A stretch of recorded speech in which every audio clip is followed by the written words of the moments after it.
nous sommes dans un environnement trouble, nous, économie de vulnérabilité. C'est dans cette ambiance-là que vous décidez que dans un an, la monnaie qui était notre monnaie de soutien, d'échange principale, plus que la monnaie nationale, ne pourra plus être utilisée en République démocratique du Congo pour les achats en cash.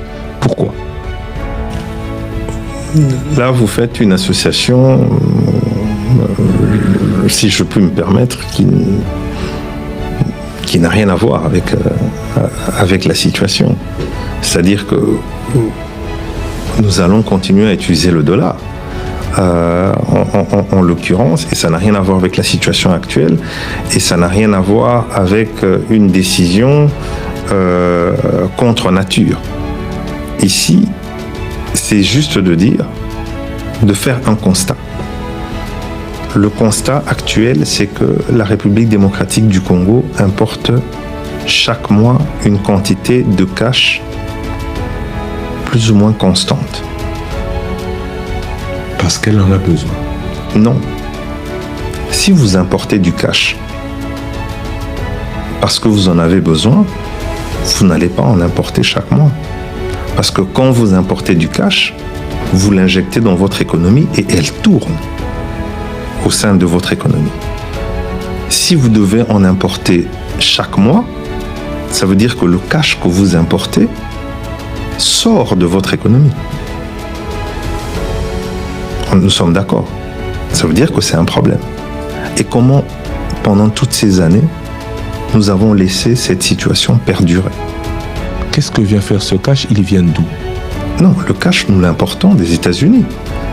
C'est du dollar. Nous l'importons puisqu'il est imprimé ici. Mais si vous importez du cash parce que votre économie a besoin de $1000 en cash, votre économie a besoin de $1000 en cash, donc vous devrez attendre que ce cash devienne impropre à la consommation au sein de votre économie pour importer du cash à nouveau. Or, la durée de vie du dollar, selon la Réserve fédérale, c'est plus ou moins 18 mois, voire 2 ans. Et si vous devez en importer chaque mois,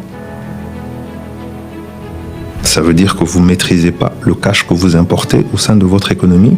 Ça veut dire que ce cash sort.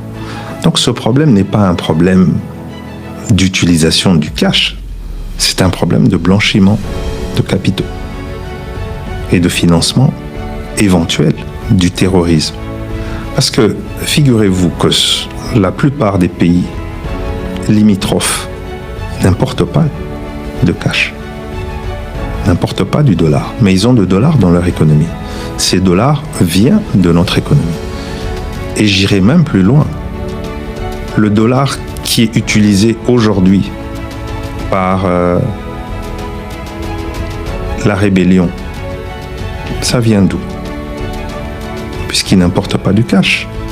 Le dirigeant de cette rébellion est sanctionné par les États-Unis d'Amérique. Il paye les rebelles en quelle monnaie?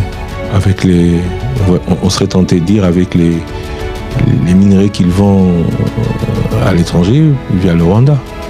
Mais pour les vendre, ils doivent le vendre avec des transferts bancaires. Comment ils ont le cash s'ils ne l'importent pas? Donc, on ne se pose pas vous voyez, ça veut dire qu'on ne se pose pas les vraies questions dans notre pays.